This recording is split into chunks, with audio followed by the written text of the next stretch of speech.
Assalamualaikum warahmatullahi wabarakatuh. Salam sejahtera bagi kita semua. Om Swastiastu, Namo Buddhaya, salam kebajikan. Bersama saya, Juna Singis Channel, kita merdeka belajar tak bersekat ruang dan waktu. Untukmu, Indonesiaku. Jangan lupa like, subscribe, dan bunyikan lonceng. Kita jumpa kali ini di mata kuliah akuntansi biaya. Pertemuan yang ke-9 nih, bukan 91 ya, karena menggabung D1. Jadi, lab akuntansi biaya. Kita bahas mengenai biaya tenaga kerja. Ini adalah referensi yang saya gunakan dan wajib digunakan ya untuk yang Anda pakai. Oke, next. Biaya tenaga kerja. Ini adalah biaya yang dikeluarkan untuk tenaga atau usaha fisik serta mental dari karyawan dalam mengolah produk. Nah, penggolongan kegiatan tenaga kerja yang pertama menurut fungsi pokok perusahaan. Karena menurut fungsi pokoknya, apabila di sini perusahaan itu dibagi-bagi menjadi bagian produksi, berarti di sini biaya tenaga kerja bagian produksi ini masuk ke sini ya, biaya tenaga kerja produksi, kemudian bagian pemasaran adalah biaya tenaga kerja pemasaran, kemudian bagian administrasi dan umum ini masuk ke biaya tenaga kerja administrasi dan umum. Kalau menurut kegiatan departemen perusahaan, contoh misalnya di sini ada departemen produksi bisa terdiri dari bagian percetakan, maka biaya tenaga kerjanya adalah biaya tenaga kerja bagian percetakan. Jadi ibaratnya per divisinya ya. Bagian penyelesaian atau finishing berarti biaya tenaga kerja penyelesaian. Nah, menurut jenis pekerjaannya, apabila dia seorang mandor, maka biaya tenaga kerjanya adalah biaya tenaga kerja mandor, pekerjaannya mandor. Kalau operator berarti pekerjaannya adalah operator. Dan menurut hubungannya dengan pengerjaan produk, di sini ada biaya tenaga kerja langsung, berarti di sini tenaga kerja yang langsung mengolah produk. Ya, kemudian biaya tenaga kerja tidak langsung, artinya tenaga kerja yang tidak langsung mengolah produk. Untuk pencatatan akuntansi biaya tenaga kerja, simpel ya. Pertama, mencatat hutang gaji. Jadi pada saat tutup buku, jadi misalnya gaji, perhitungan gaji dari tanggal 26 sampai tanggal 25. Nah, pada saat tanggal 25, ya, berarti di sini kita catat gaji dan upah pada hutang PPh, karyawan, dan kemudian ada hutang gaji dan upah. Ini kalau menggunakan PPh. Pada saat distribusi gaji dan upah, maka di sini gaji yang ada di sini yang didebit kita kreditkan, didistribusikan ke masing-masing departemen. Kalau yang tenaga kerja langsung berarti masuk ke sini ya, BDP biaya tenaga kerja, BOP sesungguhnya ini berarti yang tidak langsung ya.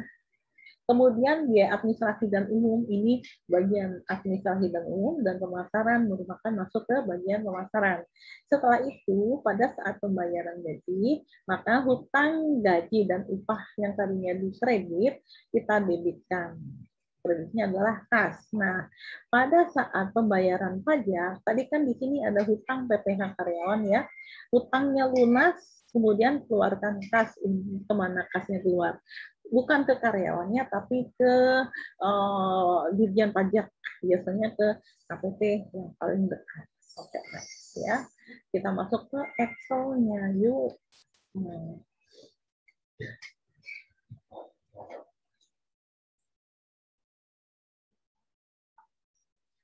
Kita ambil contoh, PT Jaya Nusa Picture adalah sebuah perusahaan pembuatan iklan yang melakukan penghitungan gaji setiap tanggal 25 dan melakukan pembayaran gaji pada akhir bulan.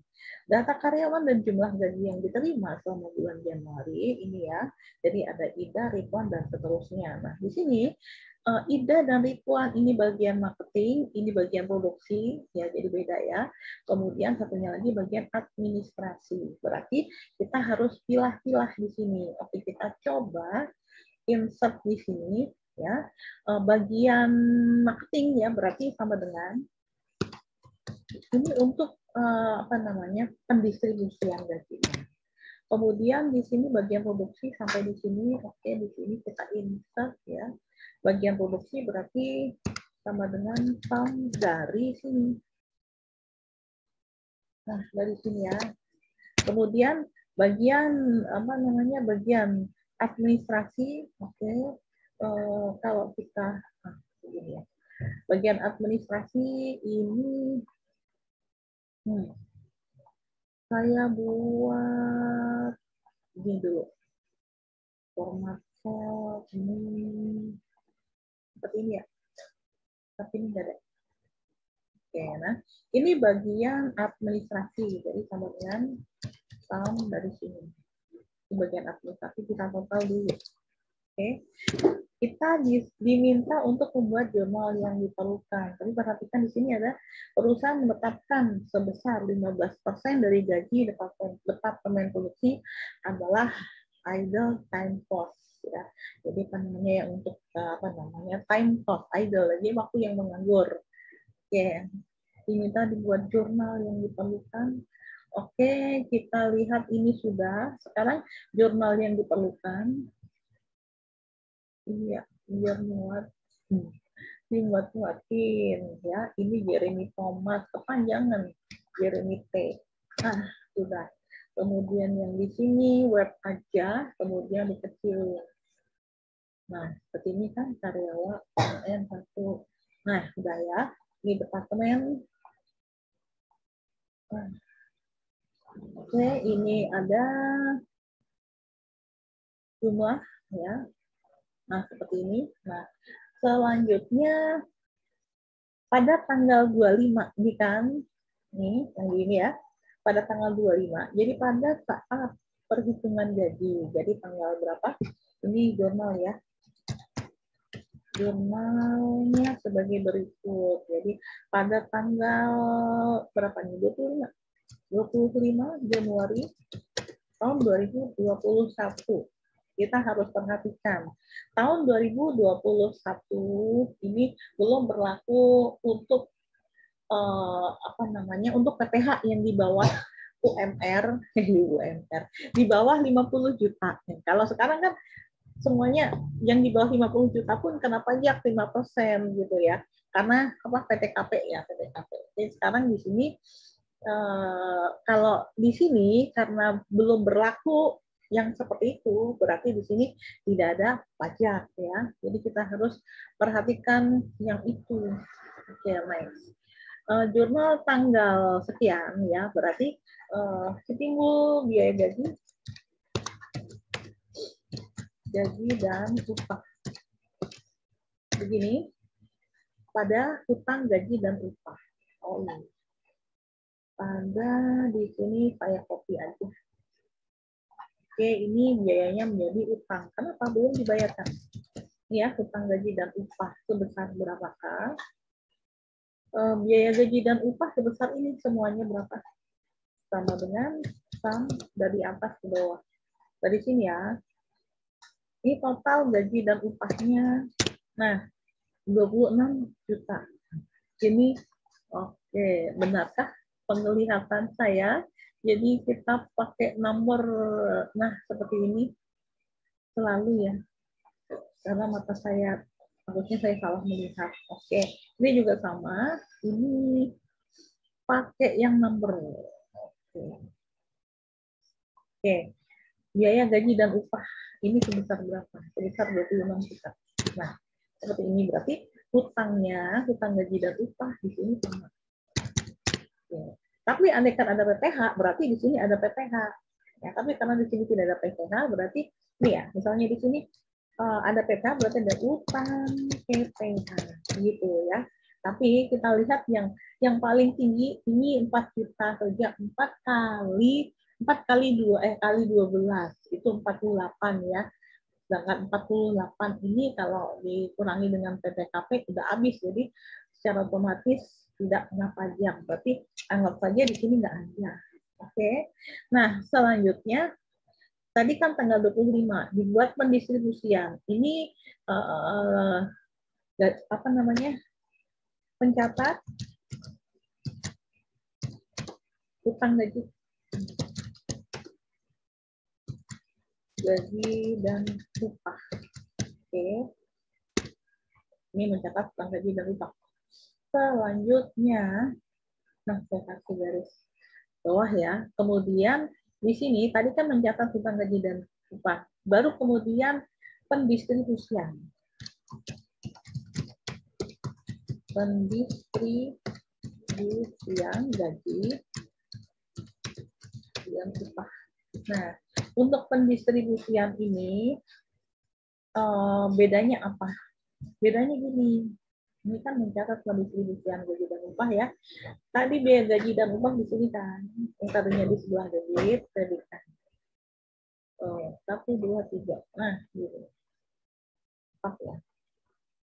Nih, jadi biaya gaji dan upah 26 juta. Ini dibagi-bagi. Ada yang masuk ke marketing, berarti marketing ya. Yang masuk ke bagian produksi, berarti masuk BOP di sini. Berarti di sini BOP, di sini ada biaya tenaga kerja. BOP. BDP, salah ya. BDP, biaya tenaga kerja langsung sebesar berapa? Kita lihat di sini ada kata-kata, ada idle time cost. Berarti di sini ada yang masuk BOP ya. BOP untuk yang biaya tenaga kerja di sini ya. Nah, seberapa biaya tenaga kerjanya sama yang masuk BOP sama dengan 15%. Ini kali mana ya kalinya? Nah, ini kali ini 12 juta. Karena ini kan bagian produksi 12 juta ya. Nah, seperti itu. Oke. Selanjutnya sisanya ini berarti masuk ke BDP. Jadi sama dengan 12 juta dikurang ya. Dikurang 18. Oke. Jadi 1.800.000. Jadi kalau dijumlahkan ada 12 juta. Nah, sekarang ya ada namanya biaya administrasi dan biaya marketing ya. Jadi untuk yang masuk ke marketing berarti di sini ada kok di sini ya. Larinya ke sini. Oh.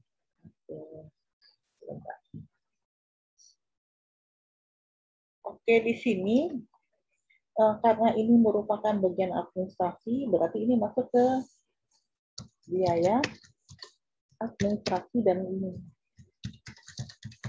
Oke, di sini sama dengan jumlah semuanya ya 7 juta. Kemudian untuk yang marketing berarti adalah biaya masuk ke biaya pemasaran. Ya, ini biaya pemasaran. Ini gaji yang masuk ke bagian pemasaran berarti masuk ke sini ya. Sebesar berapa pemasarannya ada ida dan ribuan ada 7 juta. Oke, kita cek betulkah 26 juta ini. Nah, pas ya berarti benar. Oke, selanjutnya tadi pendistribusian berarti sekarang tanggal tadi pembayaran gaji tanggal berapa nih?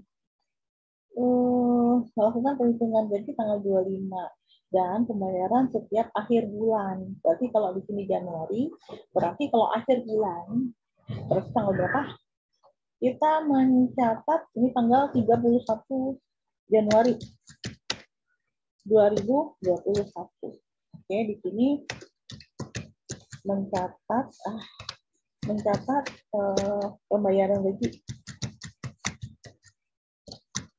Nah, kenapa ada kaknya? Nah, pembayaran gaji berarti di sini tadinya ada hutang gaji dan upah kan di sebelah kredit, ya. Sekarang kita debitkan. Nah, oke, berarti di sini kreditnya adalah kas. Begitu. Ini saya kasih seperti ini, dikasih.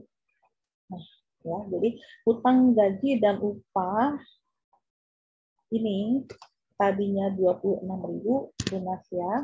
Kasnya yang keluar adalah ini. Nah, tapi apabila ada utang PPh gitu ya, berarti nanti ada yang namanya mencatat pembayaran PPh nanti akan ada di sini. Oke, inilah jurnal yang diperlukan untuk mencatat untuk mencatat transaksi pengajian.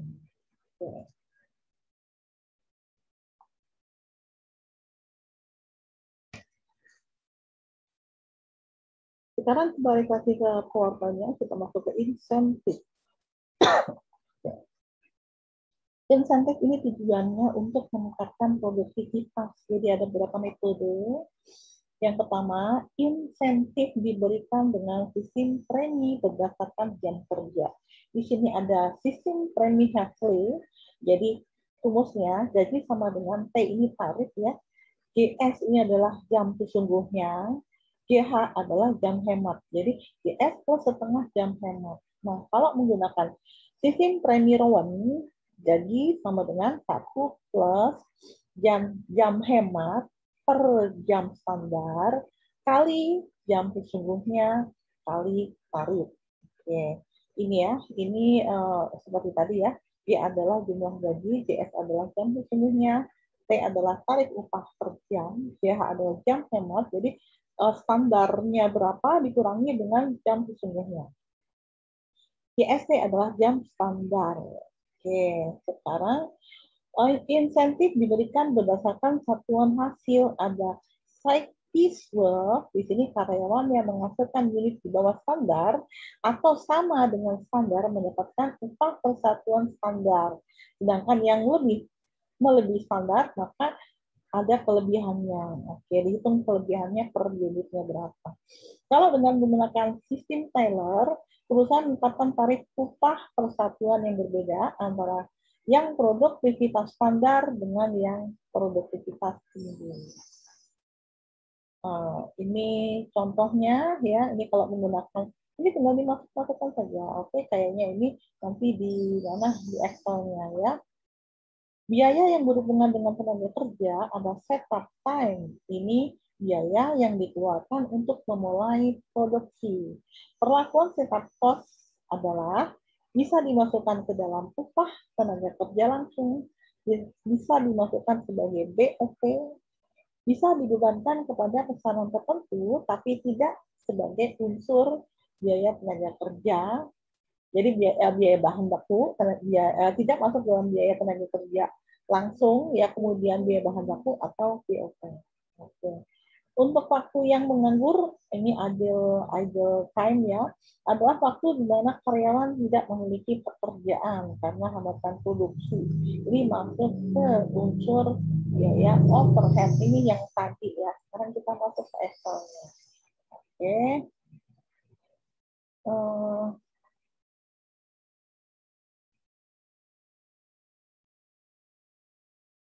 Oke, kita masuk ke Excel-nya. Yang kedua, PT Abimanyu Raya Advertising menetapkan sistem upah insentif dengan metode site piecework.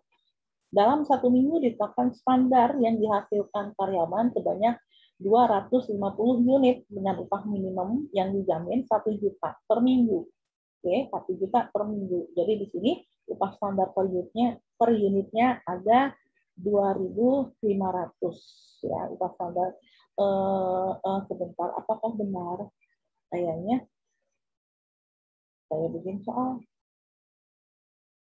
Ya, saya salah ya. PT Abimanyu di sini tadi menetapkan dengan site piecework, kemudian standar produk yang dihasilkan 250 unit dengan upah minimum dijamin 1 juta per minggu. Jadi di sini upah standarnya adalah 4 juta dibagi 1 juta dibagi dengan 250 unit, jadi ada 4.000. Oke, ini adalah laporan biaya produksi, laporan produksinya ya. Ada AMI, Imam, di sini menghasilkan untuk AMI 320 dan seterusnya. Di sini ada upah standar. Ini kan di sini yang ditanyakan adalah hitung upah dan insentif yang diterima, jadi gajinya ya. Di sini ada upah standar. Nah, ini seperti ini. Upah standarnya itu ada berapa ya? Oke, upah standar. Oke, kemudian di sini ada insentif. Oke, sedangkan nanti gaji yang diterima itu sama dengan upah standar ditambah dengan insentifnya. Oke, kalau upah standar tadi kan sama ya, berapa? 1 juta. Kita ambil yang bulat-bulat saja, oke. Misalnya ini seperti ini.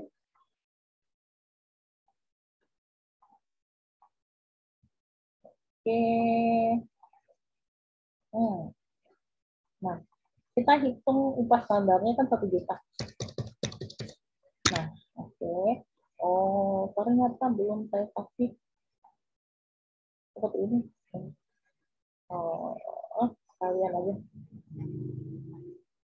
Karena nanti bakalan ada di sampingnya juga untuk menghitung berapa gaji dan upahnya. Jadi upah standarnya di sini 1 juta. Nah, kita hitung insentifnya dari sini ada upah plus insentif, ya. Upah plus insentif. Ini yang diterima oleh karyawan. Ini insentif. Kita salah ngetik dulu. Oke. Ini, nah ini upah dan insentif. Oke. Kita buat kotak satu bisa sebenarnya ya, tapi mau dijadiin seperti ini boleh. Kenapa? Karena biar sekaligus. Oke. Di copy, pas nanti ditambahkan ya. Sekarang ini upah standarnya 1 juta. Pas ke bawah. Kenapa? Standar semua. Nah, insentif ini kelebihannya. Jadi sama dengan ini. Tadi kan unit yang dihasilkan 320, ya kan? Dikurangi dengan berapa nih? 250 begini ya. Kemudian dikali dengan 4.000. 4.000 dari mana? 4.000 ini untuk upah standar per unitnya. Oke, upah standar per unitnya 4.000. Oke, jadi ada 280. Oke. Selanjutnya kita kopas saja karena di situ yang 250. Oke. Berarti di sini ada yang minus. Nah, yang minus ini berarti apa namanya? Yang minus ini dianggap ini kan 200 unit ya yang dihasilkan, sedangkan standarnya 250 unit, berarti yang minus hilangkan. Ya, ini juga sama 230 berarti di bawah minimum. Oke, hilangkan. Nah, sekarang upah yang diterima sama dengan upah standar ditambah dengan insentifnya. Oke, nggak kelihatan. Nah, sekarang kita kopas. Kopasnya kok di situ ya? Nah, seperti ini. Ini adalah upah dan insentif masing-masing. Kan di sini upah yang dan insentif yang diterima setiap karyawan. Jadi seperti ini caranya ya. Inilah apa namanya soal yang kedua. Ini contoh dari soal yang kedua. Jika ingin tahu berapa totalnya, kita tinggal jumlahkan saja sama dengan sum dari sini. Jadi berapa sih untuk gaji yang akan diterima oleh seluruhnya? Nah, ini sudah sebelah kita 480.000 rupiah.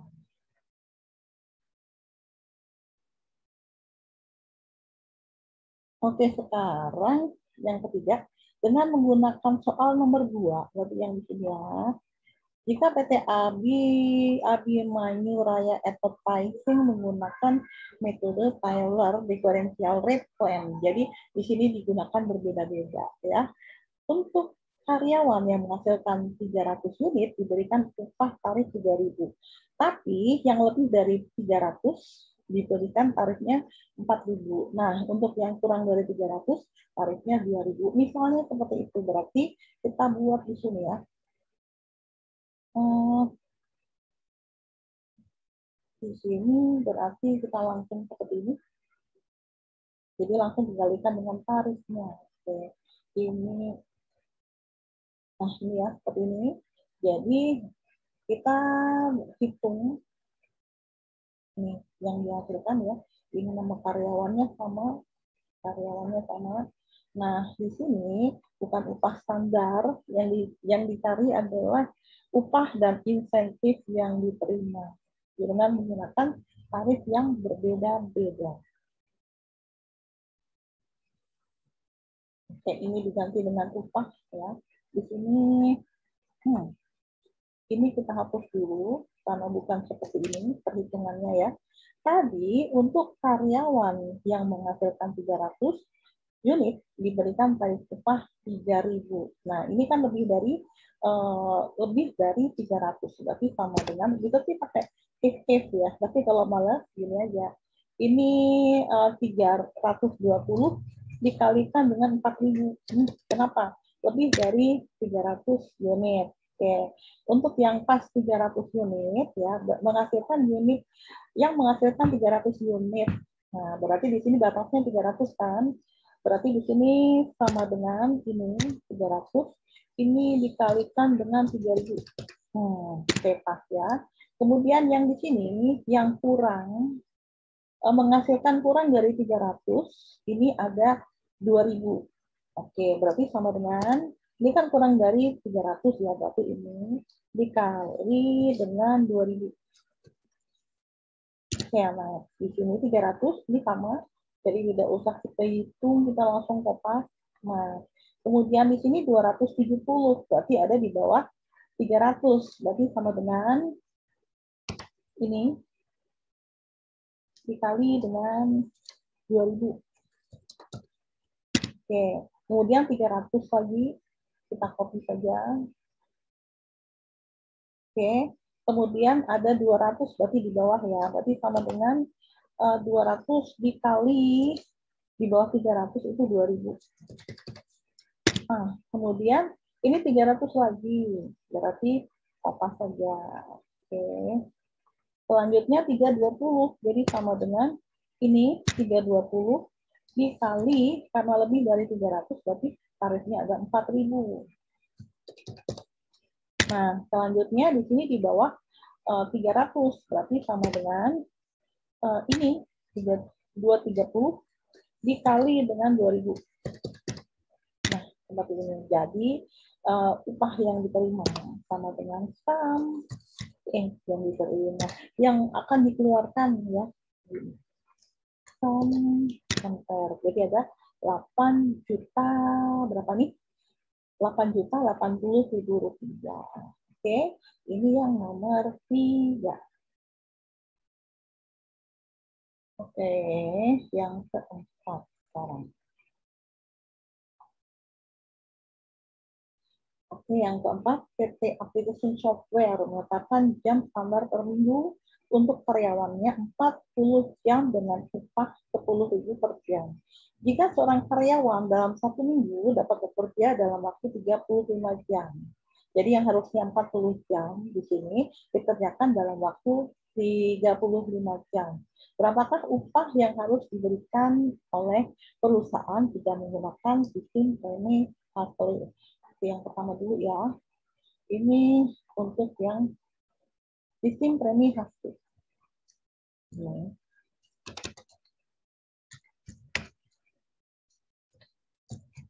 Sistem premi hasil.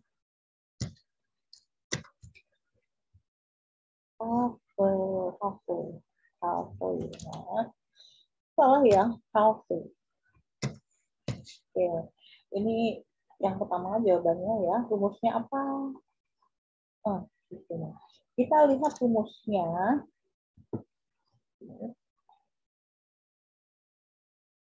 Ini ya, kita menggunakan ini rumusnya. Oke, kita saja mulai. Nah, sama aja sebenarnya ya. Jadi sekali. Apa ini? Nah, ternyata, nah seperti ini ya. Ini gaji sama dengan tarif kali. JS itu adalah jam sesungguhnya. Oke, setengah JH itu adalah jam hemat. Jadi kita hitung gaji ini. Berapakah gajinya di sini sama dengan tarifnya tadi 10.000. 10.000 ya, benar. Dikalikan dengan jam standarnya tadi 40. Jam sesungguhnya 35. Oke. Kemudian ditambah dengan setengah, ya berarti di sini harus pakai kurung lagi 1/2 begitu. Kemudian dikalikan dengan ini ya, dikalikan dengan jam hemat. Jam hemat itu berarti sama dengan standar dikurangi sesungguhnya. Berarti sama dengan 40 jam dikurangi dengan 35 jam. Oke, sekarang kurungnya kita hitung di sini ya. Ini kurungnya di sini berarti 1, 2, nah di sini berarti. Oke. Ya. Nah, ini adalah gaji yang diterima. Oh, kalau menggunakan Hasley. Format cell untuk number.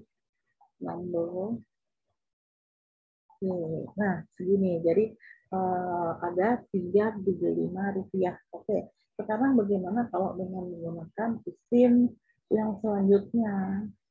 Premi Rowan, ya. Menggunakan premi Rowan. Oke. Kita masuk ke rumusnya dulu. Oke, sekarang tinggal memasukkan saja.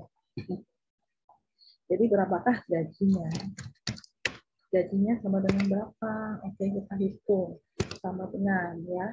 Di sini dalam kurung 1 ditambah dengan jam hemat dibagi dengan jam standar. Jam hemat tadi kan 40 dikurangi dengan 35. Jadi ada 5 ya. Jadi ada 5 jam dibagi dengan jam standar. Jam standarnya kan 40 ya. Nah, kita langsung saja 40 di sini. Kemudian dikali dengan jam sesungguhnya, ini 35 dikali dengan tarif. Tarifnya tadi 10.000. Oke, seperti ini.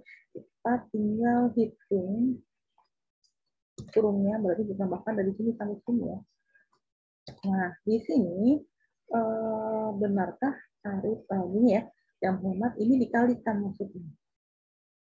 Nah, ini dikali. Kalau langsung pasti nggak bisa. Oke, yes aja. Nah, ini ketemunya seperti ini. Kecil sekali, ya begitu memang. Untuk sistem premi Rowan tadi kan gede ya. Apa mungkin tadi saya salah ya? Di sini 35 dikalikan tarifnya sama ya, 10.000. Kemudian 1 plus 5 1 plus 5 per 40 berarti 5 per 40 berarti 1, berapa itu? 1, gitu ya. Kita coba lagi dites benar atau tidak karena kok sedikit banget ya. 1 plus kita lihat. Tapi benar ya rumus ini. 1 plus 5 per 40. 5 per 40. Ini sama dengan 5 per 40. Ini ada ke Januari sih. Sama dengan 1 dibagi 1. Berapa tadi? Jam hematnya aku 5 ya. 5 dibagi dengan standarnya 40. Kenapa Januari? Kita lihat di mana ya, di format cell. Di sini kita bukan date tapi number. Ini pakai apa? Pakai koma. Nah, seperti ini 0,13. Berarti kita cek lagi ya, berarti sama dengan ini 1 plus plus sama dengan